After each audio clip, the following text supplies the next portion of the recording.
Madeline Carter didn't look like someone with power. She preferred it that way.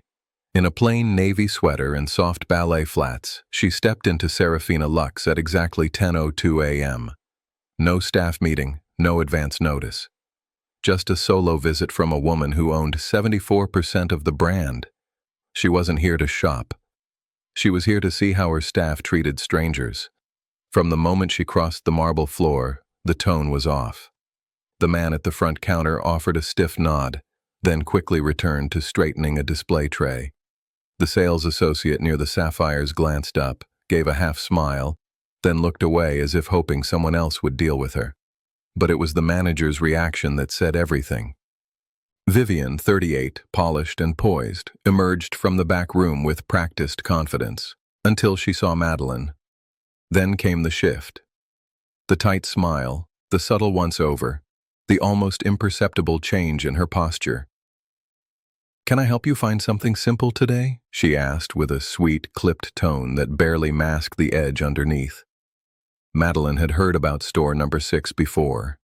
Anonymous emails, a voicemail from a former employee, even a handwritten letter from a customer who said she'd never felt so small in a place meant to celebrate beauty. On paper, it all looked like noise. But now, standing in the store herself, it felt real. She didn't need to be loud, she didn't need to correct anyone. She just walked slowly past the cases, letting the staff make their own judgments, letting them reveal exactly how they saw her. And as 2 other customers entered, well-dressed, chatting, laughing, the energy in the store shifted. Suddenly the team became alive, voices raised, smiles wider, offers of champagne, appraisals, attention. Madeline said nothing, but her mind was already working. Names, faces, reactions. What none of them realized was that they were performing for the woman who wrote the paychecks, and the performance was going terribly wrong. 8 hours earlier, Madeline stood in the center of a sterile boardroom with floor-to-ceiling windows and 3 silent executives sitting across from her. A printed internal report lay open on the table, just 1 page but dense with subtext. Not numbers, not sales data. Something far more difficult to measure, a breakdown of anonymous customer experiences from Seraphina Luxe, store number 6. The language was cautious, careful, and yet unmistakable. Some guests were being dismissed not because of behavior, but because of appearance. The complaints hadn't surprised her. What surprised her was how the leadership team had tried to brush them aside. Possibly isolated, someone had said. Could be exaggerated, another added. But Madeline wasn't interested in opinions. She wanted facts. She thanked the room, closed the folder, and walked out without saying another word. Back in her private office, she changed. Nothing elegant, just a navy sweater and neutral flats. She removed her gold watch, left her jewelry tray untouched, and slipped her phone into a plain canvas tote. Her town car waited in the underground lot, but she didn't take it. She walked the 7 blocks to store number 6 alone. The city was just waking up. Street vendors opened stalls, office lights flickered on. Madeline blended in effortlessly, and that was the goal. She didn't want a red carpet or hushed whispers. She wanted the raw version of her brand, stripped of polish, stripped of pretense. She'd done this twice before in other markets, and both times, what she found changed policy. This time, she hoped it wouldn't come to that. When she arrived outside the storefront, the shutters were just rising. She waited a full 2 minutes before walking in, letting the team settle into their routine without interference. Inside, the space was as beautiful as she remembered. Soft lighting, curated displays, and that faint scent of white tea and cashmere that had become the brand's signature. But beneath the surface, something felt wrong. Not in the decor, but in the people. A male associate at the counter straightened a tray and didn't look up. The woman near the sapphires noticed her and offered a brief, professional smile, but it vanished the second Madeline didn't step directly toward her. It was subtle, yes, but it wasn't service. And then came Vivienne. The store manager was known for her composure. Madeline had met her once, at a brand summit in Miami. Impressive credentials, impeccable posture, but posture didn't reveal character. That was what today would show. Vivian emerged from the back and spotted Madeline instantly. Her face didn't change, but her eyes did, calculating, appraising. She offered a syrupy, "Good morning," followed by a question that landed like a slap disguised as silk. "Looking for something simple today?" It was the word simple that did it. The quiet implication that Madeline wasn't here for the real luxury. She responded with a soft nod and kept walking.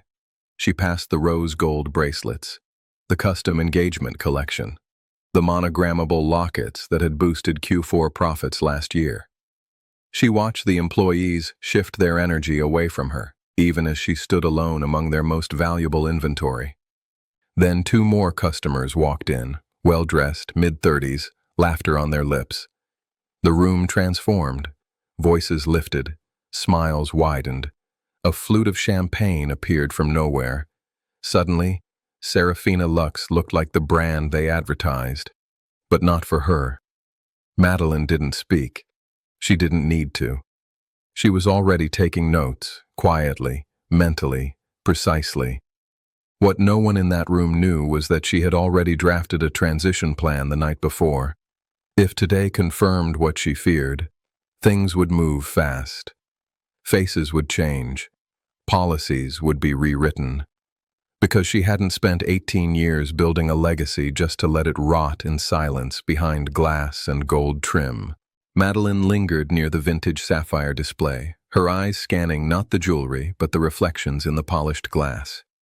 She didn't need to look directly at the staff to understand their movements. She felt them, the subtle aversion, the practiced indifference. They were trained to serve the ideal client, polished, affluent, performative. Not someone like her, not today. She had built Seraphina Luxe to defy that mindset, to sell beauty without arrogance. But standing there in silence, she could feel the cracks, small hairline fractures running through the culture, the kind that don't show up in reports but manifest in posture, tone, and selective hospitality. And here, they were becoming impossible to ignore. A tray of diamond bands glinted in the morning light. Madeline reached out, let her fingertips brush the edge, and watched how no one approached. A test, silent and obvious. One that any well-trained associate should have passed without hesitation. Instead, the floor remained quiet, her presence unacknowledged. She didn't take it personally. She took it as data, and data had always been her edge. Near the center display, Vivian laughed softly with the newly arrived couple, handing them a branded shopping booklet as if it were a passport to belonging. Madeline noted the fluidity of her body language, the ease in her voice, the warmth that hadn't existed just 5 minutes earlier. None of it was wrong, except for who received it and who didn't. She walked toward the back of the showroom, her steps unhurried, her thoughts organized. A new associate glanced at her, hesitated, then turned to adjust a mirrored tray without saying a word. That small moment of seeing and choosing silence said more than a complaint ever could. It was the kind of passive exclusion that corrodes a brand from within. By the time Madeline reached the final case of the main showroom, her decision was already forming. Not emotional, not immediate, structural. This wasn't about retraining or sending out another company-wide email about tone. This was about alignment, and who no longer fit it. She glanced once more across the boutique, taking in the space she had shaped, the values she had written into its DNA, and the people now entrusted with upholding them. Then she turned and exited with the same quiet presence in which she had entered. The test was over. She paused just outside the display case of vintage lockets, jewelry she'd personally selected for its timeless elegance and emotional resonance. The diamonds behind the glass seemed to catch every stray beam of light, casting reflections onto her face that felt sharper than any cut gemstone. It wasn't the sparkle that unsettled her anymore. It was the silence from the room. The soft jazz playing overhead felt like a theatrical score that didn't match the real tension in the air. She watched Vivian laughing with a wealthy couple in tailored suits, her voice light and confident, her posture open. The champagne offered, the brochures passed with practiced finesse. It was hospitality that came from rehearsal, but to whomever she deemed belonged, not to her. Madeline's fingers brushed her canvas tote strap, sickle-strong grip pressing hard. That movement, small as it was, took years of habit to become instinctive. She didn't need that performance, that warmth from people who had drawn invisible lines in their minds. What she needed was the truth. And she had it. The bells chimed gently as another set of customers entered. She turned her head, saw them fold immediately into the brand's curated experience. She was invisible, a founder, erased by her own people. She walked toward the exit, each step measured, deliberate. She didn't hurry. She didn't fidget. She simply moved with the calmness of authority, of someone who had spent her life letting the world think she didn't see, but seeing everything. At the door she paused and looked back. The cases still gleamed, the displays still shone, but the warmth had left. The luxury had turned sterile. What she saw now wasn't a showcase of beauty. It was a showcase of exclusion. Outside, the morning air felt crisp, cleaner, free of pretense. She walked briskly, pulling out her phone. A calendar entry appeared. Leadership Alignment Meeting, Seraphina Luxe, Store Number 6. Tomorrow, 8:30 a.m. Mandatory.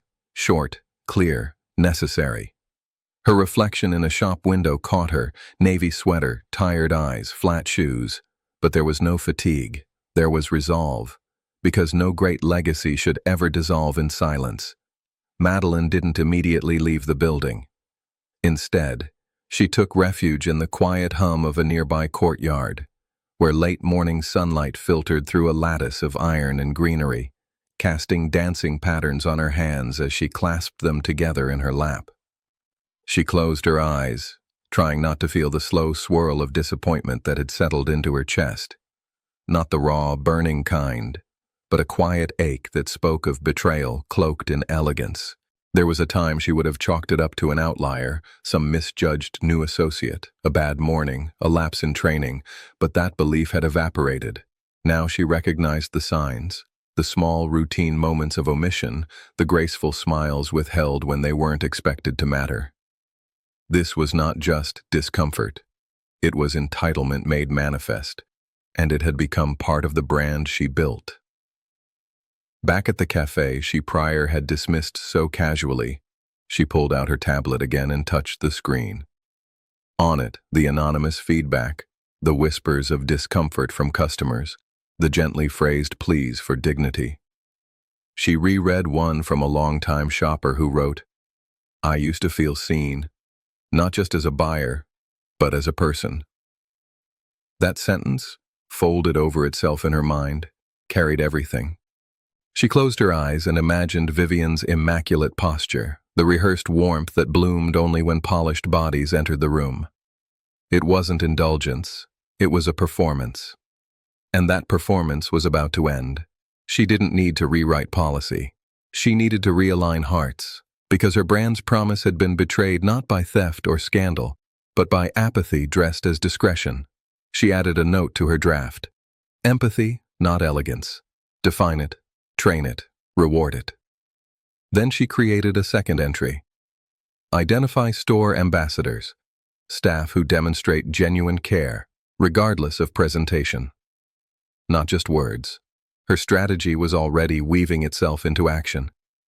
With a soft exhale, she set the tablet aside and unfolded her fingers, feeling alert in every fingertip, as though each impulse was waiting to be translated into change.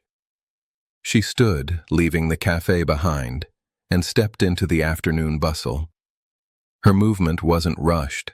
It was purposeful, deliberate, like someone who'd just uncovered a truth and was quietly determined to deal with it. The jewelry and decor weren't the problem, she reminded herself as she walked. The lost warmth was, and that warmth could still be found if someone would remember what it meant. By the time Madeline reached her townhouse, modest, ivy-framed, tucked along a quieter stretch of West 83rd, She no longer felt the need to process what had happened. It wasn't up for debate. It didn't need framing. The visit to store number 6 hadn't been an exploration, it had been confirmation. And confirmation, in her world, was always followed by consequence. She stepped out of her shoes and left them by the entry bench. The ritual was always the same when something in the business crossed a line. No phone calls, no dramatic announcements, just silence, and then structure. She poured a glass of water, not wine. She didn't want fog, she wanted precision. Her laptop hummed to life on the kitchen table, familiar, solid, marked only by a single dent in the corner from a trip she barely remembered. She didn't sit. She typed standing up. A new document. Blank for 3 long seconds. Then a title. Culture Recovery, Phase 1. She listed names. Not all of them were at store number 6. The problem, she knew, wasn't contained by location.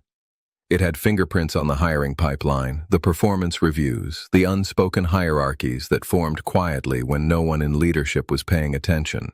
She'd pay attention now. Every spreadsheet was about to be filtered through a different lens. Madeline opened the internal messaging system and drafted a message to HR. Short, direct. Effective immediately, all regional managers are required to submit service behavior reports based on in-person anonymous visits. I want experiences documented, not sales figures. She hit send before rereading it. It didn't need polish, it needed immediacy. Next, she called up the leadership roster. Vivian's name was highlighted. A note beside it. Flag for reassignment pending culture interview. Not punishment, not yet, just a mirror.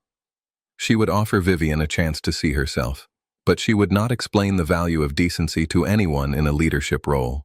That had always been non-negotiable. A soft knock came at the door, her housekeeper dropping off dry cleaning. Madeline smiled, said thank you, and closed the door gently behind her. Even that interaction felt more authentic than the ones she'd had all morning. That truth pressed into her like a weight.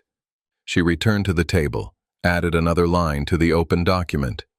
Review training language, eliminate euphemisms for elevated service, replace with human first, bias aware, presence driven. If the brand's elegance could not coexist with dignity, then the elegance would be redesigned. And then, one more entry. Install customer empathy metrics in quarterly evaluations. Include peer feedback. No one would expect this shift. It would not be a memo. It would be a quiet recalibration at the root. Every store would feel it, not just through consequences, but through a shift in what was rewarded. Madeline looked out the window as twilight deepened the street below. She could see the golden glow from a bakery on the corner, a couple laughing over lattes, a child tapping on the glass. No status there, no luxury, just connection. That was what Seraphina Luxe had forgotten, and that was what she would bring back. Without applause, without press. The next morning, Seraphina Luxe woke up different, not in its ads, not in its storefronts, in its decisions. By 8:30 a.m., the leadership alignment meeting had begun. 15 names on the invite. 13 showed up in person. 2 joined from other cities, dialed in with headphones and muted mics. No one smiled. Madeline didn't need them to. She stood at the head of the glass-walled conference room. No slideshow behind her. No corporate jargon in her hand. Just a single page in front of each chair titled, "The Customer We Forgot." For 15 minutes, she said nothing. Let silence stretch, like fabric tightening around a truth no one wanted to speak first. Then she began, not with blame, but with clarity. "We sell beauty," she said softly. "But beauty without kindness is just performance." She laid out what she saw, not as an accusation, but as evidence. Passive exclusion, transactional tones, a hierarchy of hospitality that followed patterns no one had dared define, but everyone had felt. She didn't call names.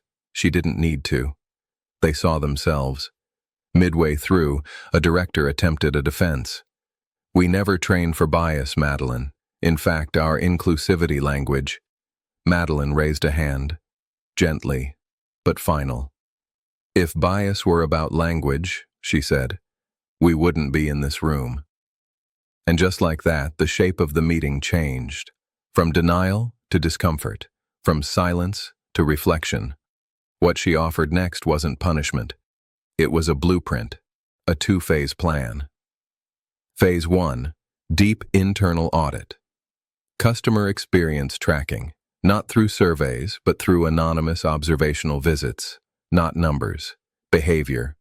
Phase 2, internal recalibration, culture interviews, behavior-based retention, new criteria for advancement, not sales volume, not aesthetic polish, emotional intelligence, inclusivity instinct, the capacity to recognize human worth without proof of spending.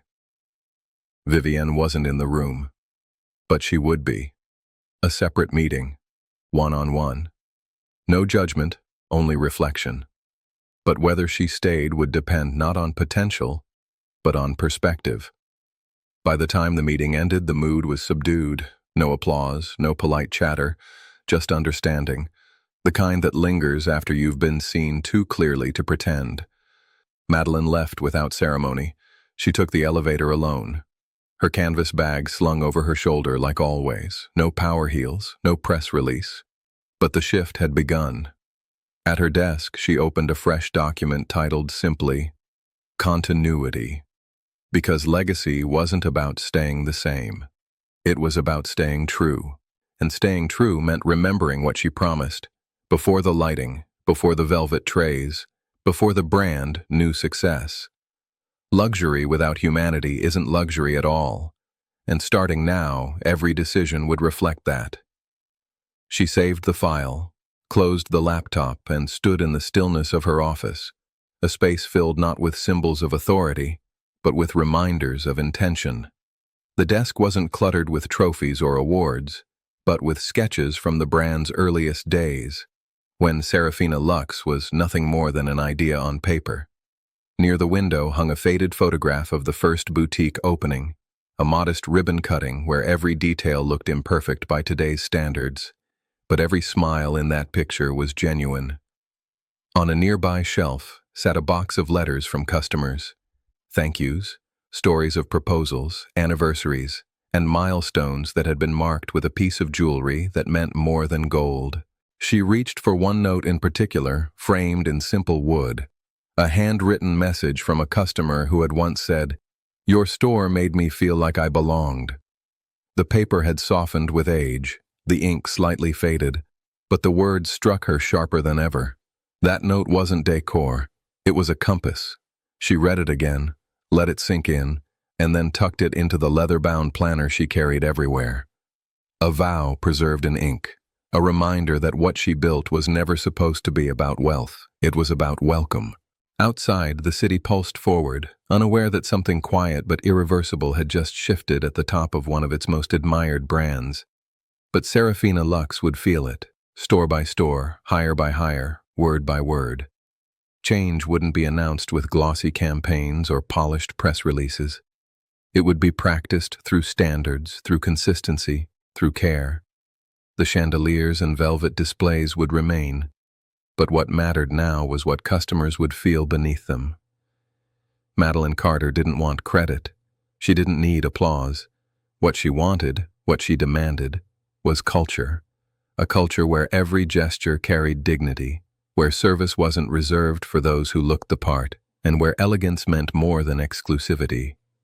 That was the promise she had returned to reclaim.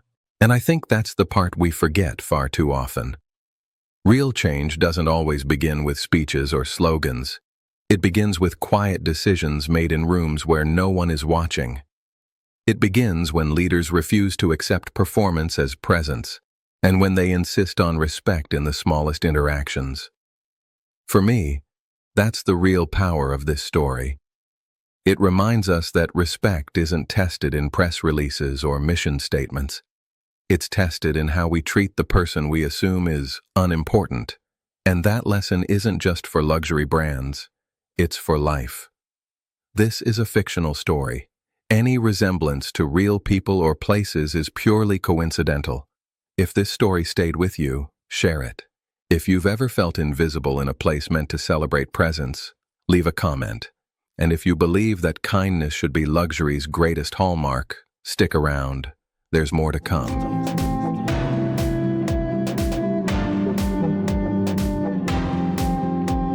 Still.